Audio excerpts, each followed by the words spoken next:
Hey everyone, welcome back. In today's video, we're going to walk you through how to insert a floor in 3 Muri. This is a key step when modeling a structure, especially if you're doing seismic analysis. So let's dive right into it. Click the floor icon. First, we're in the structure environment of 3 Muri.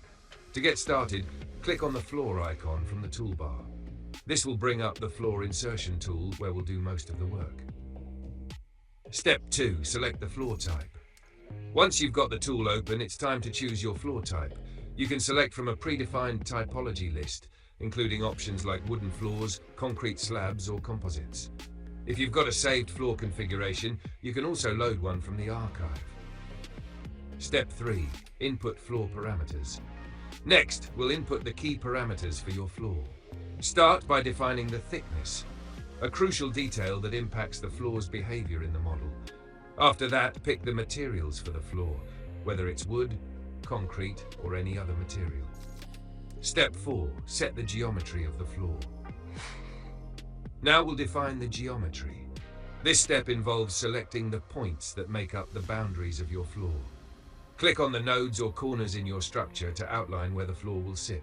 Make sure you get this part right, as it defines the exact position of the floor within the building. Step 5. Select the reference structural element and warping direction. At this point, you'll want to select the reference structural elements that will support your floor, like beams or walls. Then, choose the direction of warping. This will define how loads transfer across the floor and into the supporting elements, so it's an important step. Step 6. Set the loads acting on the floor.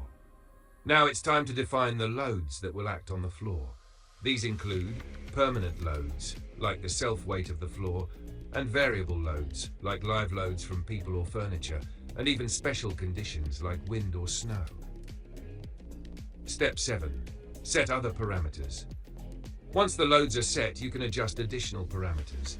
Define the support length for the floor's edges, input any safety coefficients to meet local standards, and if you want, customize the color and texture for a better view in 3D mode. Step 8. Visualize load distribution.